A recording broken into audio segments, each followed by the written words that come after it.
Hi, everyone. I'm Ashley Wendell, and this is Lead Well MD, a podcast that explores how leaders can transform healthcare through emotionally intelligent, effective clinician leadership. So today we're focusing on the experience of being a woman and a female clinician leader, which brings unique complexities and issues. And we're talking about what happens when capable women in healthcare start to feel empty, not because they're failing, but because they've outgrown maybe the rules that they were given.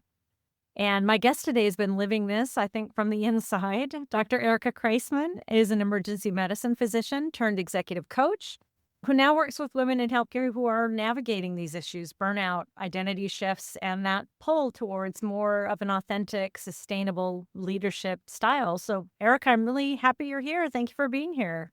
Yeah, thanks so much for having me. I'm looking forward to this conversation. Well, and can I just say, I looked around and I love your posts on LinkedIn. I love the content that you bring up. I think it's so value added, and I love the stories, the narratives that you bring up. And what I appreciate about it, it doesn't feel like you're in there trying to fix women or teach them how to just stay in a broken system and make things better in that way. The sense to me is that you're really focusing more on the human development, so helping women understand who they are beneath the role that they're in and how they've been shaped and what that looks like for them to lead from that truth. So I really appreciate that about the work. Thank you. That's like a really beautiful reflection for me because it's not about fixing people. No. That never goes well to start. But there's something really powerful in simply being seen, Yeah. in feeling like, wow, I'm not alone in this. I'm not the only one navigating these challenges because it can feel really lonely. And so that's really important to me is to just create that space of, hey, it's not just you. I see you. I've Right. been there. Right. I think that's a really important point, being able to hold space for people to be authentic and honest in this experience. And it doesn't come by very often. So, and before we jump into all that, I want to hear a little bit about your journey because I just think it's so interesting how you evolved from an emergency medicine physician and now coaching female leaders. Tell me more about how you got where you are. It is a journey, just like it Mhm. is for everyone. But it certainly, when I look back on it, I think, wow, I did my training in New York City Right. and went through all the stages, although didn't have the language at the time around overwhelm, burnout. I had a full-time academic job. I had 3 little kids. I had a Brooklyn mortgage. It was like, just like so many of us do, you're just juggling all the things. Yes. And I think this is where perhaps my path maybe diverges slightly because my reaction was like, not this. And then I literally like packed up the kids, packed up the house, and moved to Tasmania. Wow. No, so this is the point. People are like, I was with you up until that. Huh. That's a little crazy. No. It it's extreme, right? But Wow. it Wow. was that hard Yeah. reset for me in my world. It was really stepping outside of my life, Yeah. and it was a pattern interrupt, right? We all need a pattern interrupt, like, that Right. was mine. Yeah. Yeah. And I thought I was gonna have this crazy adventure for a year, and I Yeah. stayed for 15 years. Wow. Wow. So I've seen you write about the impact because you were in New York on 9/11. But tell me a little bit about that. I mean, we were all impacted in our own ways. How did that impact you and connect to this?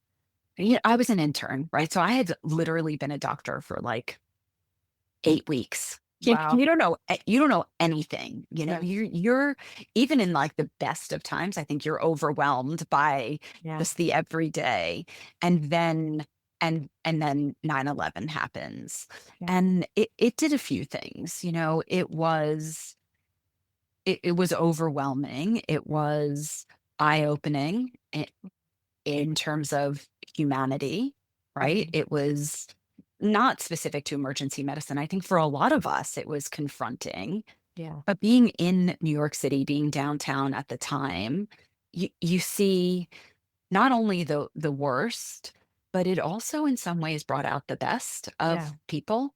Yeah. There was a real sense of that community of people showing up for each other, of the warmth and connection, which was completely unexpected. Right. And as a young doctor, there Mhm. wasn't much I could do, but it very much tapped into this sense of like, I will do anything. I Yeah. just want to help. And Yeah. and that's one of the things that was most remarkable to me. I remember, Yeah. being in the ambulance bay, like, on September 11th and looking around, and there were just so many doctors lined up, not just emergency medicine, but, like, everyone came. Everybody. Wow. Yep. Wow. Yeah. And how did that experience feed into your choice later on? Do you think it did impact you in a way that might have, helped you with the move that you made? I think that when you go through a formative experience like that, as 9/11 was for so many of us, there is something about it that stays with you and I think can feed into some of the choices that we end up making, right? I think certainly that day made very clear what was important in life, at least it did for me. And it's something that stayed with me that when I made some pretty big life choices later on, it had an impact on that. And I'm just curious if that kind of thing stayed with you in the sense when you decided, you know what, I'm going to pack up my kids and do what's important and move to Tasmania, you know? In a lot of ways, I think it's a yes and. Like, Yeah. yes, it was this Yeah. big example, this unavoidable, unignorable example. And at Yeah. the same time, I think, emergency medicine's pretty good for that anyway. Right? Mhm. Perhaps on a Mhm. smaller scale, but Mhm. you are living that truth Wow. every day. Wow. I see it from the angle of, for the vast majority of people, it was this hard, shocking lesson, Yes. right? This, like, Yeah. holy cow moment. Yeah. Whereas in emergency medicine, I feel like we are, in a lot of ways, like, we're gifted that every single day. Every day. Wow. That's interesting. I've never thought about it from that perspective, but that is really kind of enlightening. So, when you picked up and you took your kids and you went to Tasmania, you ended up working over there for 15 years. What was that journey like?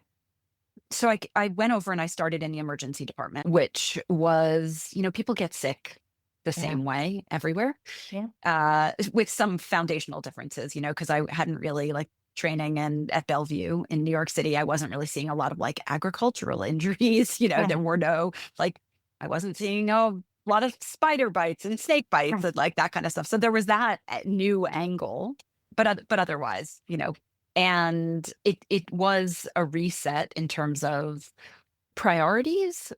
Focus in medicine was a bit different. There are a lot of challenges in the system, and that fed into the reason, or some of the reasons, why I needed to leave, or I felt compelled to leave. And there are challenges in the system over there, absolutely, and they're just different challenges. Yeah. You don't have those same pressures around, your Press-Ganey scores, your Right. patient satisfaction. Right. You can focus on different things, on taking more time. There's not as much pressure around throughput. So you have Mhm. time to sit with patients, to build a relationship, to Mhm. feel like you're having an impact in that interpersonal way, which was Yeah. really important to me as a Yeah. clinician. Yeah. Yeah. So, let me ask you this. I want to move into this idea and learn a little bit more about how you chose to start working with women in healthcare. And so, all the years that you spent in emergency medicine, was there a pattern that you started to notice in the women and the female clinicians that you were working alongside that maybe looked like burnout, but could have been something deeper, something that you started to see? What was it? I guess, and I imagine I'm not the only one who navigates this, but when you live an experience, Yeah. you suddenly start to see it Yeah. everywhere, right? It happens, they talk about, like, you buy a red car and Yeah. suddenly all you see are red cars, right? Yep. Like, Yep. it was similar. So I Mm. felt like I had navigated this journey and didn't have any language for it, right? I wouldn't have been able to articulate it when I left New York, that I Yeah. was burnt out.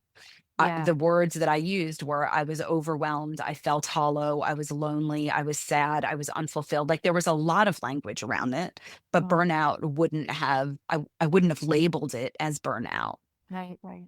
But But certainly in retrospect, like, it was burnout. that's what was going on. Yeah. And navigating that, you start to see that in others.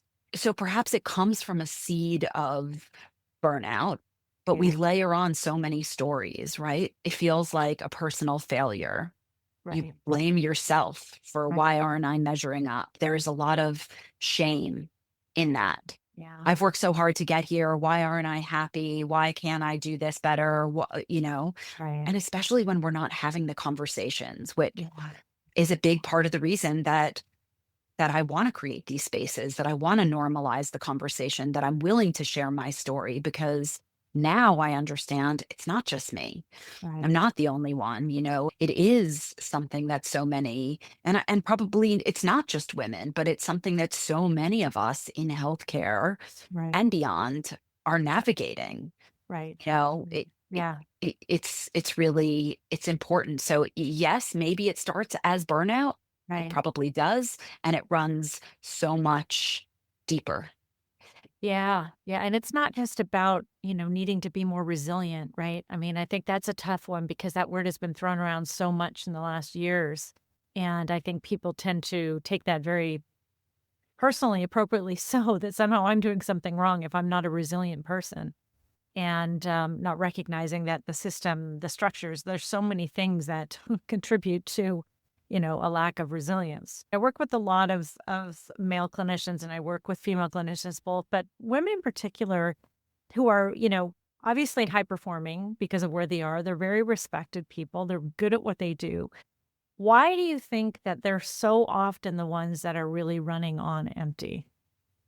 Because they care, right? Yeah. Because they care so deeply and they're Yeah. incredibly conscientious and for I can speak for my generation, yet Yeah. you were raised with this like you can have it all. Remember that? And like yeah, which Well, is in like when you're growing up, you're like, sweet, that yeah. sounds wonderful. And Yeah. then suddenly you're in this position of like, oh my God, what do you mean I can if I'm gonna have it all, I have to I have to do literally it all. sacrifice myself on that altar. Yeah. And Yeah. and yeah, Wow. you have to do it all, be it all. Yeah. I remember I had a when I was the assistant program director before I left the US, and the program director was a man who middle-aged, I would say at that time, and had 3 young kids, and I had 3 young kids, and I was in that state of overwhelm, and I remember going over to him and saying, "All right, what's the answer? Like, what's the trick? How do you raise the kids and work the full-time job Mhm. and succeed academically?" And he just looked at me and he's like, "I have a wife." Mhm. And I said to him, "Oh, I am the wife." Mhm. And there was this moment of Mhm. like, Mhm. "Oh," Yeah. So Yeah. yeah, it's great. I get to do that, but also I have to do that. Yeah, exactly. Wow. Wow. Do you think that there is a recognition of that with your male colleagues? Or is it just kind of an unspoken reality? I would like to believe that it's getting better Yeah.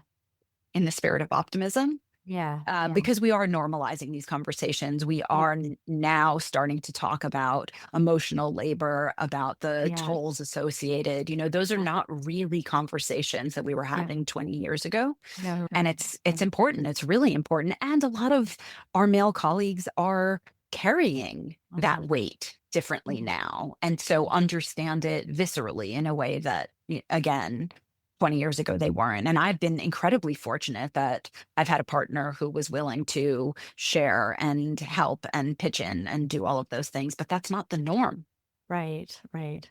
Well, and when you say things like help and pitch in, that kind of means they're just sort of on the sidelines, right? Right, right. And Just that right. was always right. It was a pet peeve. You had colleagues who were like, "Oh, I can't come out tonight because I'm babysitting for my kids." I'm like, "Yeah, that's actually not called babysitting. Those are That's called your parenting." kids. But yeah, but really, right?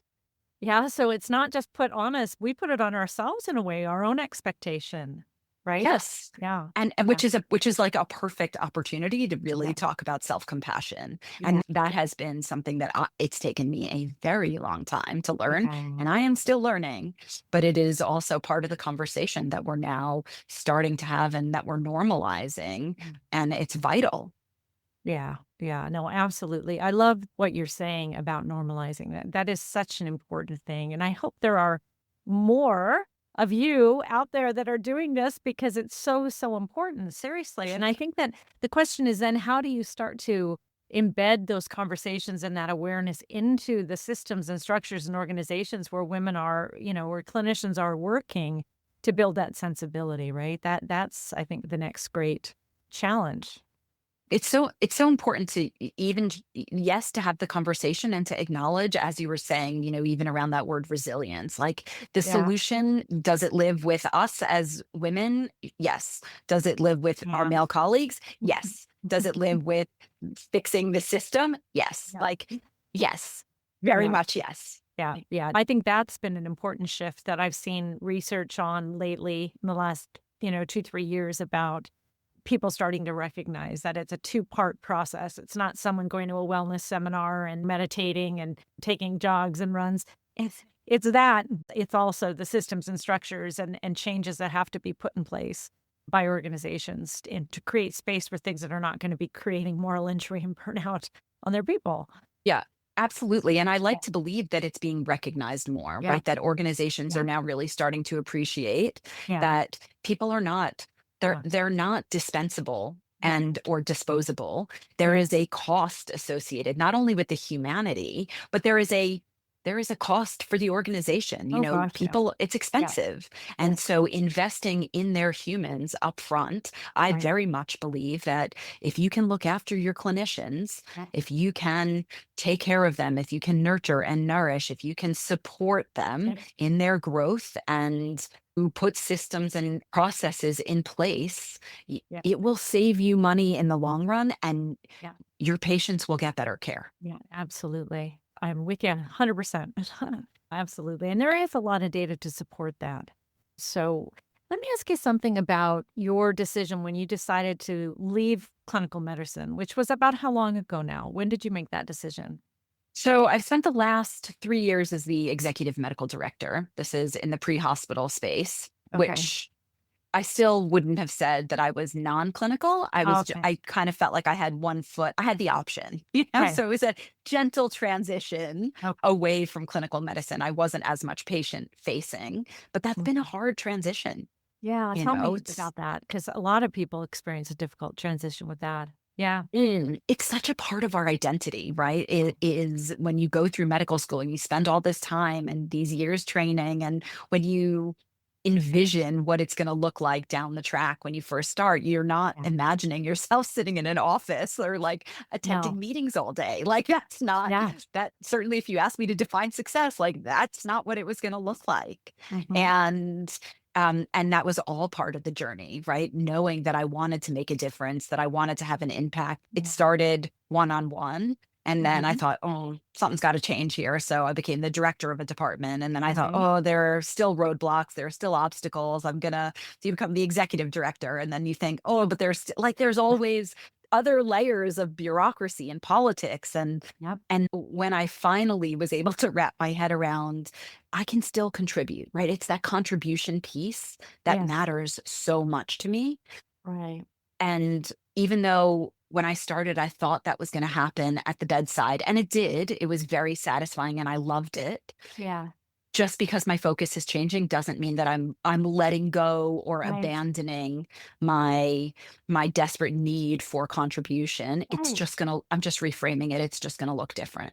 I agree with you, and I think that as you get higher in leadership too, that sphere of contribution gets higher and higher and higher. It goes from being, individual patient to patient to groups and divisions, and it's a tremendous amount of impact that you can have as you go up. But I can see how that would be hard to differentiate from the bedside clinician identity to somebody who's now in that administrator role but still connecting it to the impact that you have on patients. I see the direct connection, but I can see where it'd be hard to Yeah. internalize that. Yeah, yeah. So when did you start working as a coach and why that? So what really fueled that desire to want to start doing that work? It came almost as this organic part of leadership development. Mhm. So I've had coaches for decades and found them to be incredibly impactful personally, professionally. Yeah. So I appreciated the value that coaching offered. Yeah. And then it started to play a role in what I was doing as an executive, the Mhm. importance of mentoring and sitting down with my team and taking the opportunity to really understand, and then that evolved into some more formal coaching. Mhm. Once I went through a course and got certified, and Right. it really helped formalize that. Right. And it's finding joy. And so that seemed to grow hand in hand alongside my journey of, if I'm looking for impact, if I'm looking for a way to contribute, as you said, that sphere of influence starts to Mhm. ripple out. I think, Yeah. wow, if I can support my team, if I can support these incredible humans, and then Yeah. they're going to go out and look after people, I think, wow, Exactly. how good is that? Yeah. Yeah. Yeah. So that was kind of the reason or the feeling behind wanting to help people at that level. And so why did you focus specifically on women clinicians initially, or did you do both, or how did that manifest? I've always really enjoyed mentoring women. Yeah. Largely, I'm sure from, because that's what I wanted and needed, and I didn't have that much of it when I was going Yeah. through, and certainly representation is far greater now, and, medicine across the board, whether you're looking at nursing or with doctors, you're Mhm. nearly at 50-50, depending on which Yeah. country you're looking at. Depending on where you are. Yeah, yes, exactly, and the Yeah. specialty and blah, blah, but, Yeah. so that was something that I always really enjoyed and felt strongly about, Right. was filling that gap, Yeah. and I suppose it just evolved from there, and I don't exclusively I laugh, within my coaching. I say, "Yes, I coach women in healthcare and a few courageous men." Yeah, I love that, and I think well, I also think it's an underserved population, the women, and, because I do think that the things that they're carrying are just different, like, we talk about the mental load, the all of those things that are so specifically female, and their experience in organizations is different. So how do you see that in your experience with women as they are moving through these organizations in terms of what are some of the speed bumps that they hit up against? And we know there are some. So what do you typically see? There are external speed bumps, for Okay. sure. Yeah. There are the cultural challenges that are Okay. still pretty deeply embedded in medicine. So, if Yeah, you tell want me to about talk that. about, yeah, even just the structure Mhm. of training is not that conducive to being a woman at that point in your life. You're in your, I mean, often, at least specifically in the US, you're probably in your late 20s, early 30s if you've Yeah. gone through, I didn't even go straight through, but if you've gone through your training, you're in that time of your life. That is most often the time where you're thinking about starting a family, if that's something that you want to do, and Right. having kids. And well, good luck, navigating being Yeah. pregnant and breastfeeding, or trying to get pregnant and then being pregnant and Right. then breastfeeding, if that is again what you choose to do, and Right. not either taking time off or feeling obligated not to take time off. And how do you let your team down, and everyone's relying on you, and oh, she can't work nights, which means I have to work more nights. Like, there are so Yeah. many systemic, almost injustices that are built in, that set either you up for failure or the Wow. system up for failure. Like, it's Yeah. stuff that we don't even necessarily consider. And getting back to our earlier conversation, you can do it all. Well, that's something's got to give. Yeah. And Yeah. so, how many women do I know? And my I can vividly remember, like, rushing into the bathroom, locking the door, pumping, rushing back out. Like, it's just, what a nightmare. Right. It's a wonder that anyone, Yeah. that, like, women continue to choose to do Right. it. It just to me demonstrates how bloody strong women are. I mean, seriously, get that. Yep.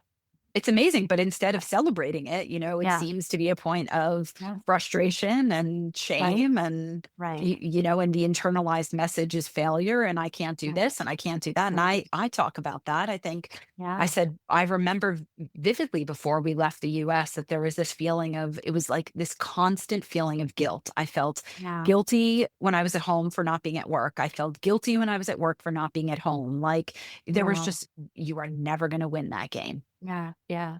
And I think that's true. I mean, I think that's true for a lot of women in a lot of different careers and industries, but I can imagine how much more pitched it would be as a female physician, clinician in healthcare. I think the stakes are just higher. It certainly is. It certainly did feel that way, Yeah. Yeah. because it's not just, "Oh, I can I'm just gonna tap out tonight. I can't do it. I'm tired. I'm like" Yeah. that it doesn't feel like an option. Right. You tell yourself at least, like, there are lives on the line here, like, Right. this stuff Right. matters, Right. You do hold yourself to a standard and a work ethic, and you do worry about your colleagues because someone's gotta pick up the slack. Yeah. Yeah. Yeah. So, what you just said, I want to jump to a question I had for you about the stories that we carry, because I think that I'm hearing that a little bit here. So, because I think that the power of narratives, man, the ones that we carry in our head, right? The voices that talk to us. What do you think are the most common narrative stories that women, female clinicians bring into your coaching when you work with them? What do you hear a lot? Such a good I love this question, there are so many of them. So Oh, so yeah. it following up from what we were just talking about, "If Yeah. not me, who?" Right? That's a Right. common one Yeah. because it comes from this place of like, "I have to do it. I have to do everything. I have to be there. I have to," Right. and that's a story that we Mhm. tell ourselves. It is. Many of us carry the importance of being liked.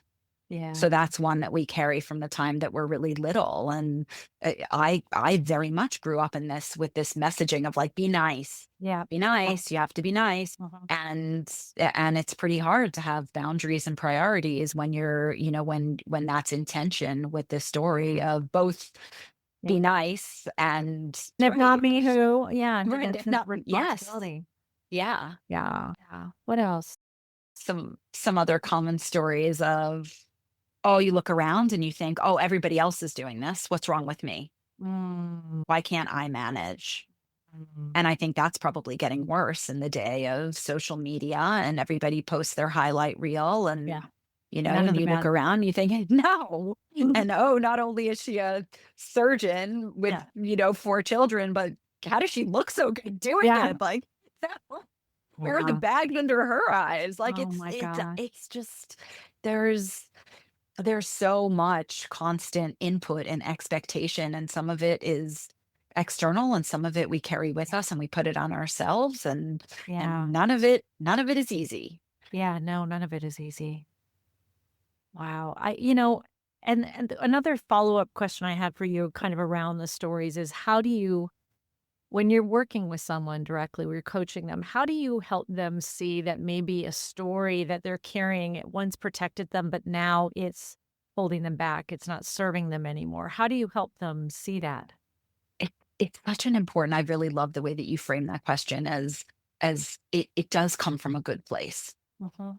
And I believe that that's a really important way to frame it, Yeah. because those stories serve us. They do. Yeah, at some point they do for sure. Correct, until they don't. Mhm.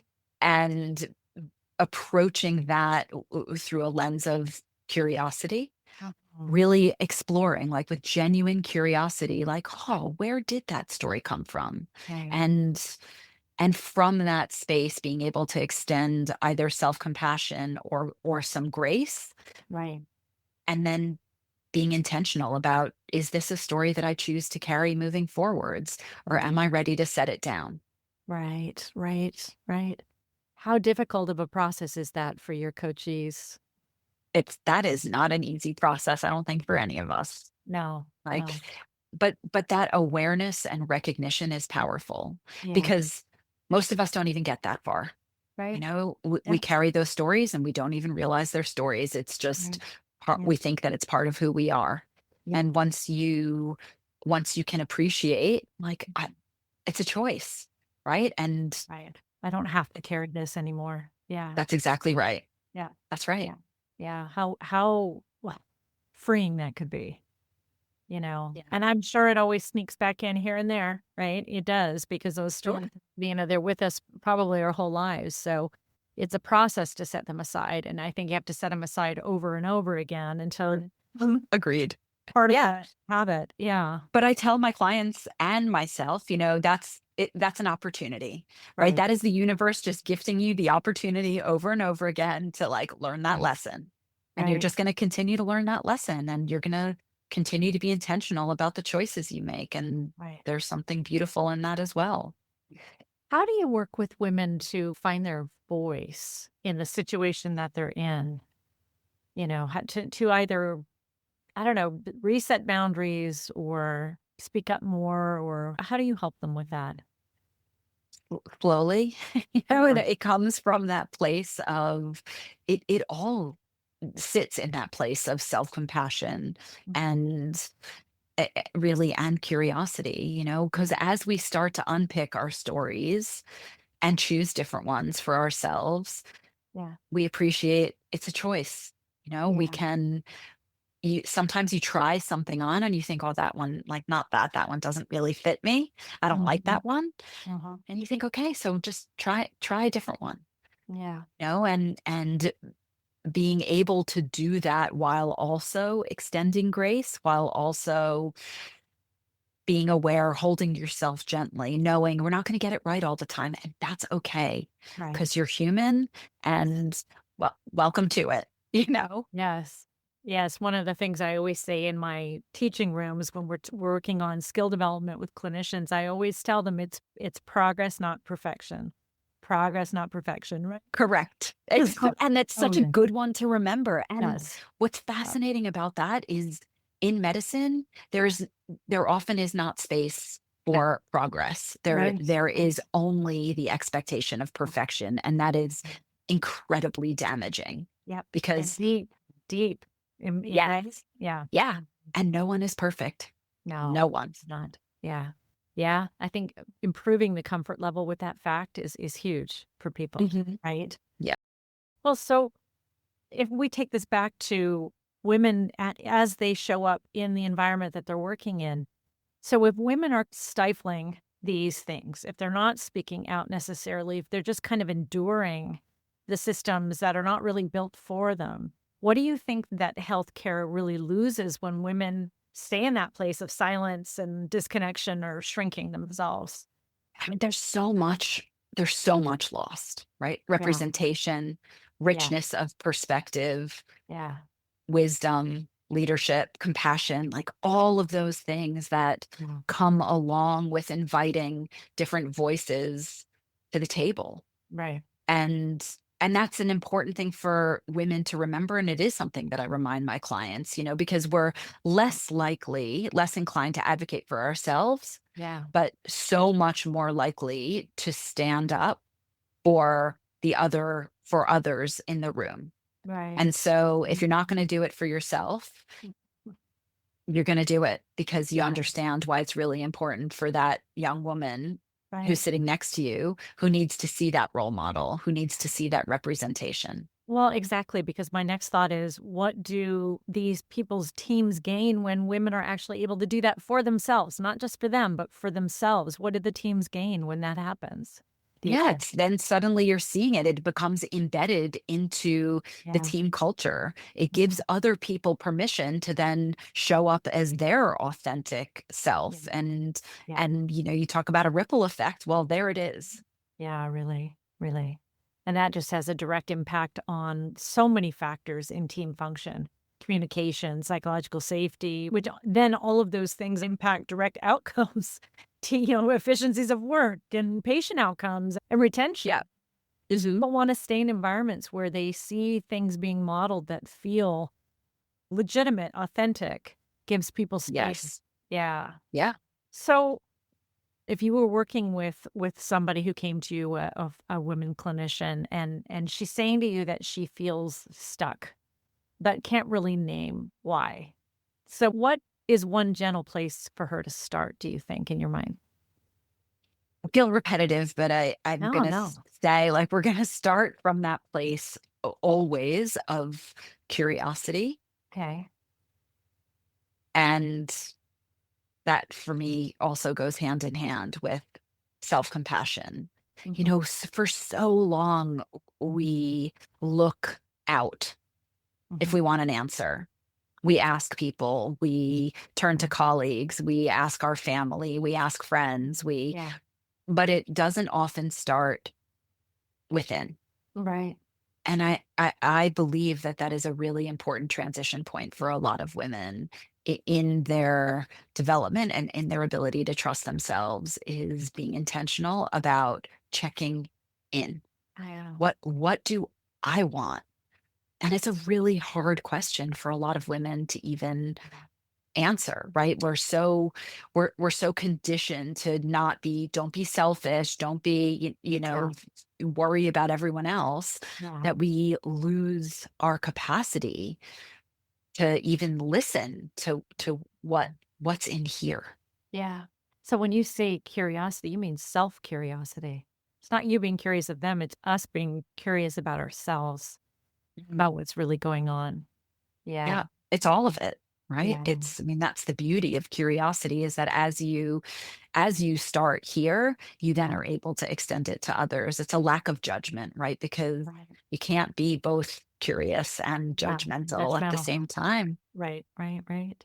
So, No, I love that. So what's one small but very meaningful practice that you've seen create meaningful change with your clients? That sounds like just one. one for sure. What give me another one. What do you Just think? one.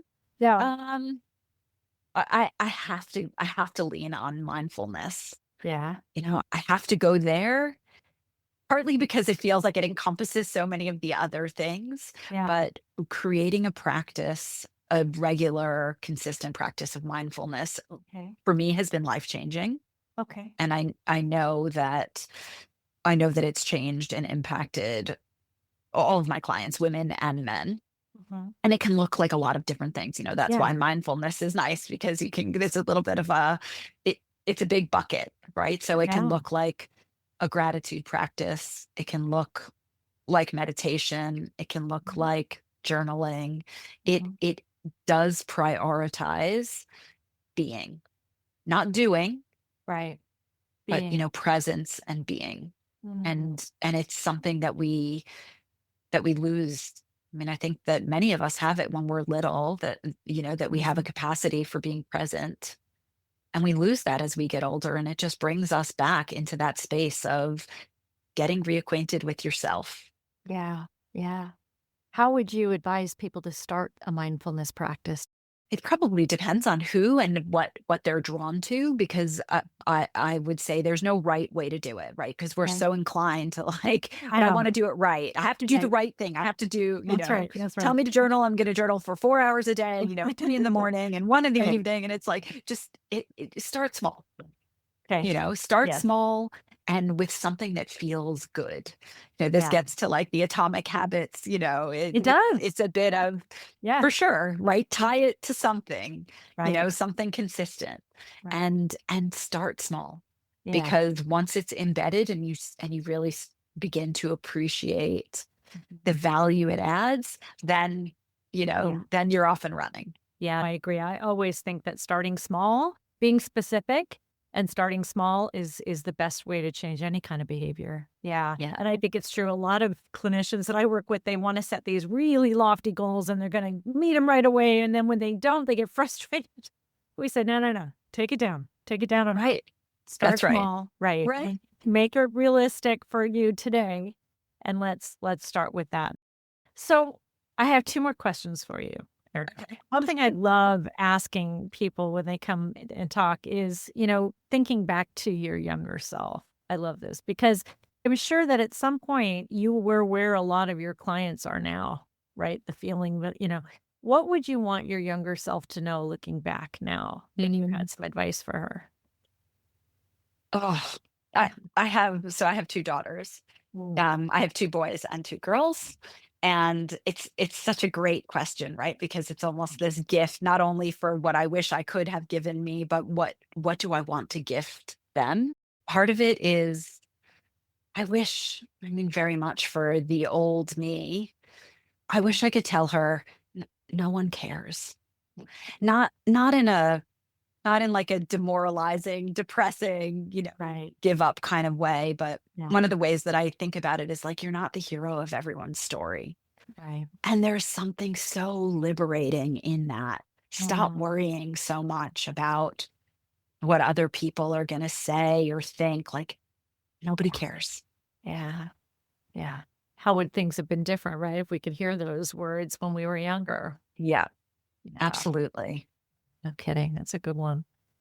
Well, let me ask you too, then, lastly, what do you hope, if there's women listening to this conversation, what do you hope that they give themselves permission to do after hearing this? I suppose in keeping with that, with that theme, Yeah. fail. Oh, I would really love for women to give themselves permission yeah. to disappoint others, like whatever failure looks like, right? Right. Right. Disappoint others, reach too high, feel the fear, go do the thing Right. because nobody's watching. Like, Yeah. just y- go, like, off you go. Yeah. Yeah. Yeah. I love that. I love that. I think that's something we could all do more of, right? Oh, this has been so nice. Erica, thank you so much for joining me on this. And I really appreciate the conversation and I appreciate you being here. Thank you so much. Yeah, it was great. Ashley, thank you. You come back again. I'd like that. I'd love to. All right. Thanks. Take care. If this conversation with Erica landed for you, I want to name something clearly. Feeling empty doesn't mean you're burned out because you're weak. Sometimes it means you've outgrown the version of leadership that requires you to overfunction, overprove, and overcarry. What Erica offered today was permission. Permission to be curious about what you actually want. Permission to stop treating your needs like an inconvenience. And permission to disappoint people when the cost of being liked is losing yourself. So, as you go back to your week, consider, what's one story you're still carrying that once protected you, but now keeps you small? And if you know another woman in healthcare who's quietly running on empty, send her this episode. Sometimes the most healing thing is simply realizing it's not just you. Thanks for listening. Take care, and I'll see you next time.